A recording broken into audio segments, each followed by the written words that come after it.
Hello, airsofters and potential buyers of the Action Army AAP-01s.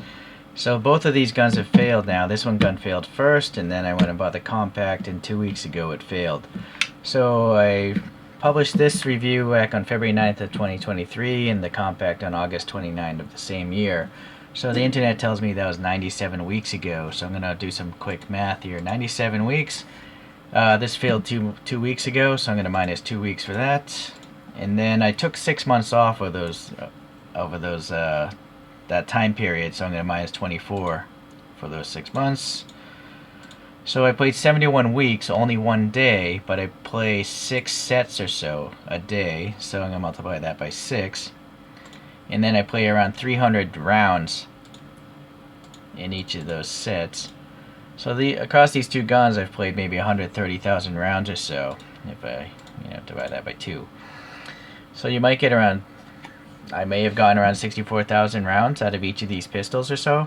It's hard to say, I obviously can't memorize everything, every BB I put in there. Okay, so that'll give you maybe some rough idea of how durable these are, or lack of durability. It depends. I personally, off the bat, I'm pretty happy with them because they weren't expensive guns. They're around $100, and if I could play a year with a pistol, such a fast pistol for $100, I'm pretty happy with that. So let's talk about what happened here. The first mod that I made were these TTI triggers. You can adjust first the take up and then the over travel. I don't have the over travel set because I find that if you limit the over travel, the gun action will not reset properly. So that's why this is the way it is. I'm not using that set screw. But the take up is very, very tight. So this makes the gun much faster, and I think that's a very worthwhile upgrade. They made some sort of design change along the way, or this is the only one I could get when I bought this one. And still, it's an awesome look. There's very little take up on that one too. Okay. One mod for me that was necessary on both is the mag release sticks out too far. I kept on hitting it and accidentally dropping my mag adapter.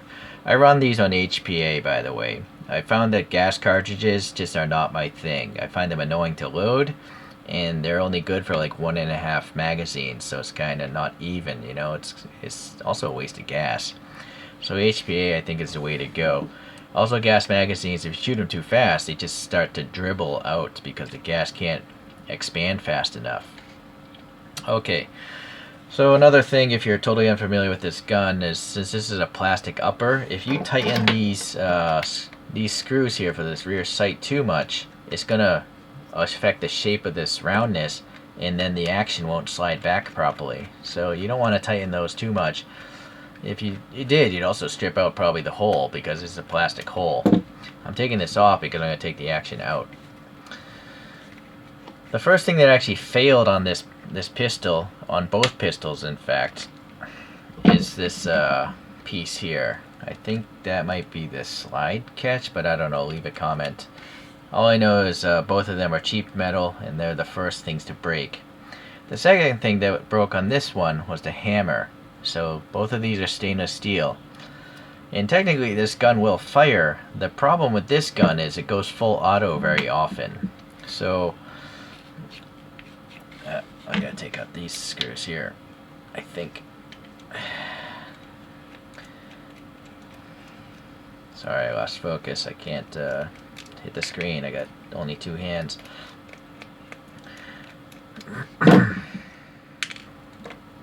So yeah, I'm not allowed to play full auto at any field. So what is holding this up? Oh, maybe that's that piece there. I forget how to even take this apart. I don't know what's holding that piece up. It's probably this. Let me pause. Yeah, it was that piece, so I had to put the screw in, pull it out, and now this comes out. Alright, so what's going on is this is a new piece actually. Some friend that was modifying his just gave me his brand new whatever you would call this. Mine was all worn out. In fact, it's probably worn out on this one. Although this doesn't go full auto, but it should show signs of wear. Actually, not that much sign of wear there. So maybe they made an improvement to that piece. Maybe that's why this is heavier than the longer barreled one. But on this one, it just goes full auto every now and then. I undid the switch, you know. I actually I put in a different switch from someone else's pistol, and it just makes no difference. So I can't explain why this goes full auto sometimes, but one thing I do notice, you know, this whole metallic piece here is wearing away, you know. It's a die cast metal. It's just a cheap soft metal. So the deformation of that might be the reason why. So that's the best I can explain.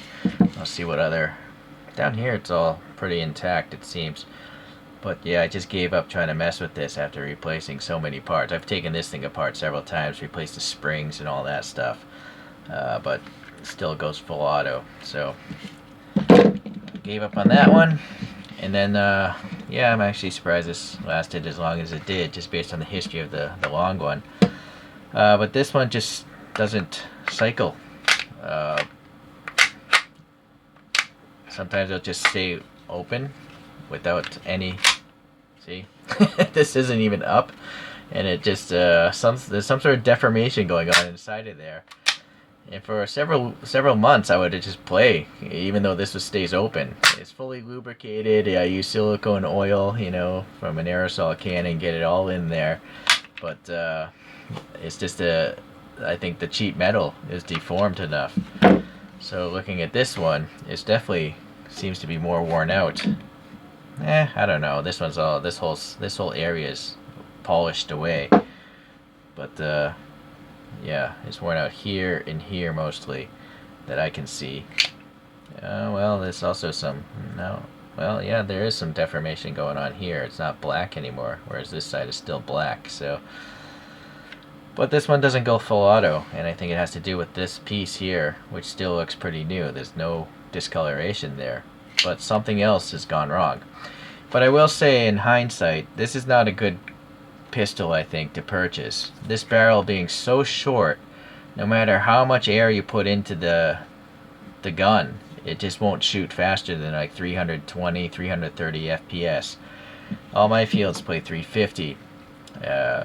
It's not so bad on the close quarters combat field, which is where I play. In fact, I feel that you can get away with 300 at a CQB field. But anyhow, I'm pretty sure a lot of you might want to use this as a backup or something in an outdoor field, but you will just never get much speed out of a barrel so short. I don't think it's an issue with Action Army. I think it's just it's physics of a barrel that short. There simply isn't enough distance for the air to push that BB, you know, to capture all the energy of that air. Okay, so that's essentially what's going on here. Even though both of these has failed, I'm probably actually going to buy another one, but I'm going to buy just a standard barreled one because it can go much you know, it can hit 350 FPS and not use as much air as the compact version. And for some reason, this thing is lighter than the compact version. So, yeah, I think as long as you're willing to accept the fact that this will break pretty fast, then it's still a great gun. The reason why I like this gun is because it's so, you know, there's only this piece sliding back and forth, right? Not the whole slide. I do have a wee Glock with a 6-inch Glock 34, so it's a 6-inch kind of Glock, and that whole slide just it's like it feels like it's in slow motion after you own a gun like this with the trigger like this. Because only this much mass is moving back and forth instead of the whole slide. I hope that makes sense. So, speed, I don't really care about what the gun looks like. The only thing I wish, you know, someone would do is make more guns with very little mass moving so it shoots faster, but also build the whole internal system out of stainless parts.